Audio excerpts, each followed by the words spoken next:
आज हम एकाग्रता की दुनिया में एक गहरी डुबकी लगा रहे हैं। हमारे पास ये नोट्स हैं जिनका शीर्षक है एकाग्रता सफलता का रहस्य। अच्छा। और इन नोट्स का दावा है कि मन को साधना ही असल में सफलता, ज्ञान और शांति पाने का रास्ता है। हाँ, ये तो काफी बड़ा दावा है। बिल्कुल। तो आज हमारा काम है इन नोट्स की परतों को खोलना, ठीक है। समझना कि मन इतना भटकता क्यों है, एकाग्रता इतनी जरूरी क्यों मानी गई है, इसे हासिल करने के क्या तरीके बताए गए हैं, और अगर हम कामयाब हो जाते हैं तो फायदे क्या हैं। सही। तो चलिए शुरू करते हैं, शायद वहीं से जहां से ये नोट शुरू होते हैं। मेरा मतलब है मन की स्वाभाविक चंचलता से। हाँ, बिल्कुल वहीं से। इन नोट्स का आप कह सकती हैं शुरुआती और शायद सबसे महत्वपूर्ण अवलोकन यही है कि हमारा मन स्वभाव से ही बेहद अस्थिर है, चंचल है। एक जगह टिकना जैसे उसकी फितरत में ही है। वो लगातार अतीत की यादों और भविष्य की चिंताओं के बीच गोते लगाता रहता है। हाँ, ये तो अनुभव किया है। एक ख्याल से दूसरे पर कूदना, यही उसका सामान्य व्यवहार है। और कमाल की बात यह है कि इन नोट्स में इसी चंचलता को सबसे बड़ी बाधा बताया गया है। ऐसा लगता है कि जब तक इस भागते हुए मन पर लगाम नहीं कसी जाती, तब तक किसी भी क्षेत्र में, चाहे वो पढ़ाई हो, ऑफिस का काम हो या कोई पर्सनल साधना, अपनी पूरी क्षमता तक पहुंचना लगभग नामुमकिन सा है। सही कहा। ये वो बिखराव की भावना है ना, जो शायद कई लोग महसूस करते होंगे। हाँ, नामुमकिन शब्द शायद यहाँ सही बैठता है, क्योंकि इन नोट्स के हिसाब से ये सिर्फ एक छोटी मोटी रुकावट नहीं है। अच्छा। ये एक मौलिक बाधा है। जब मन बिखरा होता है तो हम जानकारी तो शायद इकट्ठा कर लें, लेकिन उसे ज्ञान में बदलना या अपने स्किल का पूरी तरह इस्तेमाल करना, वो मुश्किल हो जाता है। ऊर्जा बढ़ जाती है। हाँ, बिल्कुल। ऊर्जा कई दिशाओं में बढ़ जाती है, जिससे किसी एक काम में वो गहराई नहीं आ पाती। और यहीं से एकाग्रता का महत्व भर कर आता है। एग्जैक्टली। इन नोट्स में एक दिलचस्प दावा है कि एक केंद्रित मन साधारण से दिखने वाले काम में भी असाधारण नतीजे ला सकता है। हाँ। ये सुनने में अच्छा लगता है। हाँ, जैसे स्टूडेंट्स के लिए सीखने में गहराई, प्रोफेशनल्स के लिए काम की क्वालिटी, और जो लोग ध्यान वगैरह करते हैं उनके लिए आंतरिक स्थिरता। सही। सबके लिए इसे अनिवार्य बताया गया है, सिर्फ एक अच्छी बात नहीं। और ये आकर्षक इसलिए है क्योंकि ये एकाग्रता को सिर्फ एक टूल की तरह नहीं देखता। अच्छा। बल्कि एक ऐसी स्थिति मानता है जहां ज्ञान और कर्म दोनों अपनी पूर्णता पाते हैं। ज्ञान और कर्म दोनों। हाँ, इन नोट्स का तर्क है कि एकाग्रता के बिना काम शायद हो भी जाए, पर उसमें वो उत्कृष्टता, वो पैनापन नहीं आएगा। ये सिर्फ काम खत्म करने की बात नहीं, बल्कि उसे बेहतरीन ढंग से पूरी समझ और क्षमता के साथ करने की कला है। अच्छा। देखा जाए तो एकाग्रता खुद में एक स्किल है जो हमारे प्रदर्शन को बिल्कुल बदल सकती है। तो फिर सवाल यही है कि इस बेचैन, कूदते फांदते मन को साधा कैसे जाए।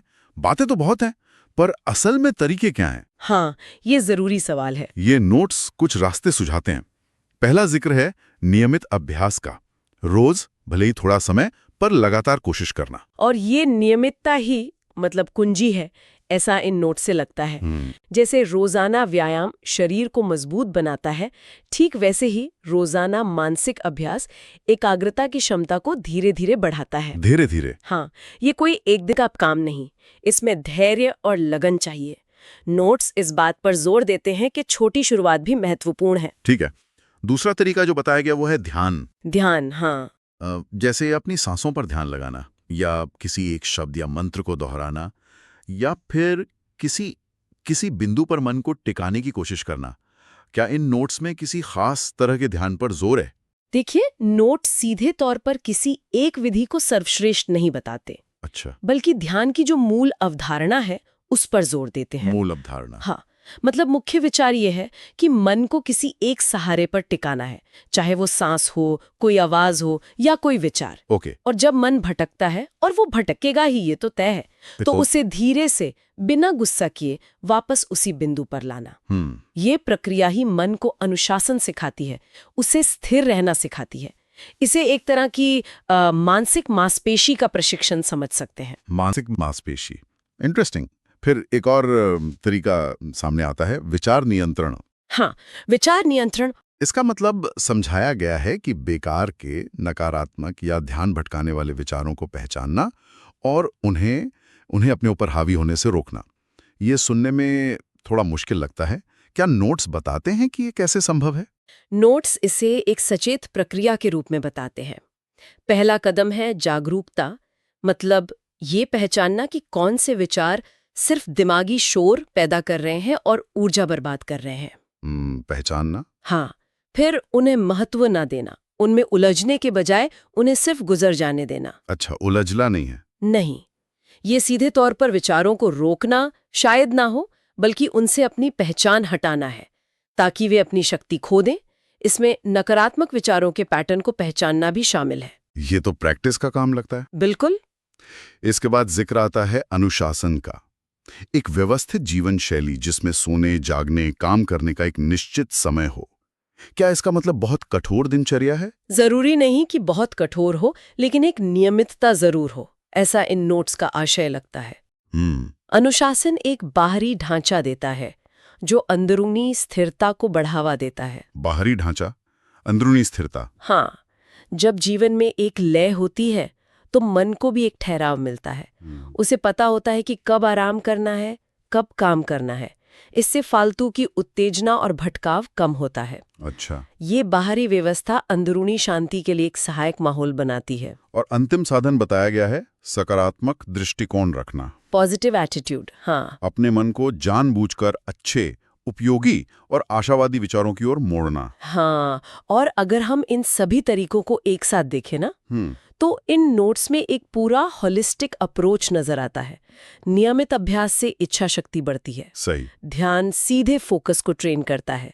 विचार नियंत्रण दिमागी कबाड़ कम करता है। अनुशासन एक सपोर्ट सिस्टम देता है और सकारात्मकता मन को सही दिशा में एनर्जी देती है। मतलब ये सब मिलकर काम करते हैं। हाँ, ये सब मिलकर मन को साधने का एक पूरा पैकेज बनाते हैं। कोई एक तरीका शायद अकेले काफी ना हो। लेकिन ये रास्ते आसान नहीं है, जैसा कि हम जानते हैं। बिल्कुल नहीं। नोट्स में कुछ आम बाधाओं का भी जिक्र है जो एकाग्रता के रास्ते में रोड़े अटकाती हैं। पहली और शायद सबसे आम है आलस्य और टालमटोल। हाँ, प्रोक्रेस्टिनेशन, कल कर लेंगे वाली आदत। और आलस को इन नोट्स में एकाग्रता का बड़ा दुश्मन माना गया है। बड़ा दुश्मन? हाँ, ये सिर्फ हमें अभ्यास करने से ही नहीं रोकता, बल्कि एक तरह की मानसिक जड़ता पैदा करता है। टालमटोल से अधूरे कामों का बोझ बढ़ता है जो लगातार मन में घूमता रहता है और उसे शांत नहीं होने देता। हाँ, वो चिंता बनी रहती है। बिल्कुल, ये सीधे तौर पर हमारी विल पावर को, इच्छा शक्ति को कमजोर करता है। दूसरी बाधा बताई गई है बहुत ज्यादा इच्छाएं और वासनाएं। जब मन हजार चीजों के पीछे दौड़ रहा हो तो वो एक जगह कैसे टिकेगा? ये तो लॉजिकल लगता है। बिल्कुल। इन नोट्स का तर्क है कि जब हमारी इच्छाएं अनियंत्रित होती हैं तो मन लगातार बाहरी चीजों और एक्सपीरियंसेस की ओर खिंचा रहता है।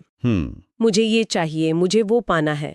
इस तरह की सोच मन को हमेशा बेचैन और असंतुष्ट रखती है। ऊर्जा अंदर टिकने की बजाय बाहर की ओर बिखरती रहती है और फिर एकाग्रता मुश्किल हो जाती है। हाँ, उससे एकाग्र होना मुश्किल हो जाता है।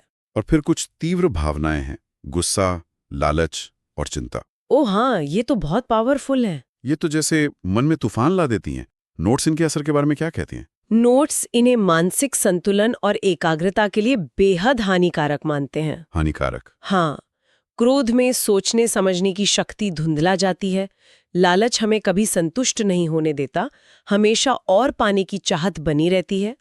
और चिंता तो हमें भविष्य की काल्पनिक परेशानियों में उलझाए रखती है। सही बात है। इन तीव्र भावनात्मक अवस्थाओं में मन का शांत और केंद्रित होना लगभग असंभव है। ये सीधे सीधे हमारी मानसिक ऊर्जा को सोख लेती हैं। और आखिरी बाधा जिसका जिक्र है वो अनुशासन की कमी से जुड़ी है, एक अव्यवस्थित जीवन शैली। हाँ, डिसऑर्गेनाइज्ड लाइफ। कोई तय रूटीन नहीं, कोई टाइम मैनेजमेंट नहीं। हाँ, ये अनुशासन वाले पॉइंट का दूसरा पहलू है। जैसा हमने पहले बात की, एक व्यवस्थित जीवन मन को शांत रखने में मदद करता है। इसके उलट जब जीवन अस्त व्यस्त होता है, खाने, सोने, काम करने का कोई ठिकाना नहीं, तो शरीर और मन दोनों का संतुलन बिगड़ता है। सही। ये बाहरी अव्यवस्था सीधे सीधे अंदरूनी भटकाव को जन्म देती है। नोट्स के अनुसार ये सभी बाधाएं, आलस्य, जरूरत से ज्यादा इच्छाएं, नेगेटिव इमोशंस, अव्यवस्थित जीवन, ये सिर्फ बुरी आदतें नहीं हैं, ये सक्रिय रूप से हमारे फोकस करने की क्षमता को कमजोर करती हैं। सक्रिय रूप से कमजोर करती हैं। हाँ, और यहीं पर देखिए आत्म जागरूकता का महत्व सामने आता है। Self awareness. हाँ, जिसका नोट्स में शायद सीधे जिक्र ना हो पर इशारा स्पष्ट है। इन बाधाओं को अपने अंदर पहचानना कि हाँ, मुझ में टालमटोल की आदत है, या मैं छोटी छोटी बातों पर गुस्सा हो जाती हूँ, या मेरी इच्छाएं मुझे बहुत भटकाती हैं। ये पहचानना ही पहला कदम है। बिल्कुल, यही बदलाव की दिशा में पहला कदम है। बिना इस पहचान के हम इनसे निपटने के तरीके कैसे ढूंढेंगे? सही कहा। मान लेते हैं कि कोई इन बाधाओं को पार करने की कोशिश करता है और एकाग्रता को साधने में कुछ हद तक सफल होता है। हाँ, तो फिर इसका इनाम क्या है? इन नोट्स में बताए गए फायदे क्या हैं? पहला फायदा बताया गया है सीखने की क्षमता में जबरदस्त इजाफा और याददाश्त का बेहतर होना। ये तो स्वाभाविक लगता है ना? जब मन पूरी तरह से किसी विषय पर केंद्रित होता है तो वो जानकारी को सिर्फ सुनता या पढ़ता नहीं, बल्कि उसे एब्जॉर्ब करता है, आत्मसात करता है। कनेक्शंस बेहतर बनते हैं, समझ गहरी होती है। बिखरा हुआ मन सतह पर तैरता है, जबकि एकाग्र मन गहराई में उतरता है। गहराई में उतरता है। हाँ, इसीलिए स्टूडेंट्स के लिए या कोई भी नई चीज सीखने वालों के लिए ये इतना महत्वपूर्ण है। जानकारी को स्थायी ज्ञान में बदलने की प्रक्रिया तेज हो जाती है। दूसरा फायदा बताया गया है काम करने की क्षमता, यानी प्रोडक्टिविटी बढ़ना और बेहतर निर्णय ले पाना। ये तो आज की दुनिया में बहुत मायने रखता है। बिल्कुल, एकाग्र व्यक्ति अपने समय और ऊर्जा का ज्यादा प्रभावी ढंग से इस्तेमाल कर पाता है। वो कम समय में ज्यादा और बेहतर क्वालिटी का काम कर सकता है, क्योंकि उसका ध्यान बंटता नहीं, फोकस रहता है। हाँ, साथ ही शांत और केंद्रित मन किसी भी स्थिति का ज्यादा स्पष्ट रूप से विश्लेषण कर पाता है। भावनाओं और बाहरी दबावों से प्रभावित हुए बिना सही फैसला लेना आसान हो जाता है। भटका हुआ मन तो अक्सर गड़बड़ कर देता है। हाँ, भटका हुआ मन अक्सर जल्दबाजी में या भ्रम की स्थिति में गलत निर्णय ले लेता है। तीसरा लाभ है जीवन में ज्यादा शांति, संतुलन और आत्मविश्वास का अनुभव। ये सिर्फ काम या पढ़ाई तक सीमित नहीं, ये तो जीवन की गुणवत्ता से जुड़ा है। महत्वपूर्ण फायदों में से एक है एकाग्रता मन की व्यर्थ की उछल-कूद को कम करती है, जिससे एक तरह की आंतरिक शांति और स्थिरता का अनुभव होता है। आंतरिक शांति। हाँ, जीवन में संतुलन इसलिए आता है क्योंकि व्यक्ति अपनी प्राथमिकताओं को बेहतर ढंग से समझ पाता है और उन पर ध्यान केंद्रित कर पाता है। सही। और जब हम अपने लक्ष्यों को हासिल करते हैं, जब हमें लगता है कि हमारा अपने मन पर कुछ नियंत्रण है, तो आत्मविश्वास अपने आप बढ़ता है। ये एक पॉजिटिव साइकिल बनाता है। ये बात तो है। और चौथा फायदा, जिसे इन नोट्स में शायद सबसे ऊंचा दर्जा दिया गया है, आध्यात्मिक उन्नति और आत्म साक्षात्कार की ओर कदम बढ़ाना। हाँ, स्पिरिचुअल ग्रोथ। आत्म साक्षात्कार से यहाँ क्या मतलब है? थोड़ा समझाएंगी? नोट्स के संदर्भ में आत्म साक्षात्कार का अर्थ है स्वयं की वास्तविक प्रकृति को जानना। मतलब मैं कौन हूं, इस प्रश्न का गहरा एक्सपीरियंशियल उत्तर पाना। एकाग्रता को इसकी कुंजी इसलिए माना गया है क्योंकि जब मन बाहरी दुनिया के भटकाव और शोर से शांत होकर अंदर की ओर मुड़ता है, तभी चेतना की गहरी परतों का अनुभव संभव हो पाता है। लगभग सभी आध्यात्मिक परंपराएं मन को साधने और एकाग्र करने पर जोर देती हैं, क्योंकि माना जाता है कि परम सत्य का अनुभव शांत और स्थिर मन में ही होता है। तो मतलब एकाग्रता सिर्फ दुनियावी सफलता के लिए नहीं है? बिल्कुल नहीं। तो ये फायदे सिर्फ बेहतर प्रदर्शन या मानसिक शांति तक ही सीमित नहीं है। इन नोट्स का इशारा है कि एकाग्रता व्यक्ति के समग्र विकास, बौद्धिक, भावनात्मक और आध्यात्मिक के लिए जरूरी है। एक केंद्रित जीवन ज्यादा सार्थक, उद्देश्यपूर्ण और नियंत्रण में महसूस होता है। तो कुल मिलाकर इन नोट्स एकाग्रता सफलता का रहस्य का सार यही निकलता है कि असली कामयाबी का राज सिर्फ मेहनत या टैलेंट में नहीं, बल्कि एक सधे हुए एकाग्र मन में छिपा है। बिल्कुल। मन को नियंत्रित करने और एक बिंदु पर टिकाने की क्षमता ही सब कुछ बदल सकती है। जैसा कि नोट्स में एक जगह कहा गया है, जब मन को साध लिया जाता है तब असंभव कार्य भी संभव हो जाते हैं। वाह! ये वाकई अपने आप में बहुत वजन रखता है। बिल्कुल, ये इस पूरी चर्चा का निचोड़ है। मन में असीम शक्ति है, लेकिन वो बिखरी हुई है। एकाग्रता उस बिखरी हुई शक्ति को एक लेजर बीम की तरह केंद्रित करती है। लेजर बीम की तरह? हाँ, जिससे वो बड़े से बड़े लक्ष्य को भेद सकती है, चाहे वो दुनियावी सफलता हो या आंतरिक खोज। इस सारी बातचीत के बाद एक विचार मन में आता है। हाँ। आज की दुनिया को देखें, जहां हर तरफ से ध्यान भटकाने वाली चीजें हैं। स्मार्टफोन, अनगिनत सूचनाएं, सोशल मीडिया का शोर। हाँ, भटकाव तो बहुत है। बिल्कुल। ऐसे माहौल में इन नोट्स में बताए गए एकाग्रता के ये सदियों पुराने सिद्धांत कितने प्रासंगिक और शायद कितने चुनौतीपूर्ण हो गए हैं। ये सोचने वाली बात है। क्या आज इनकी जरूरत पहले से भी ज्यादा है?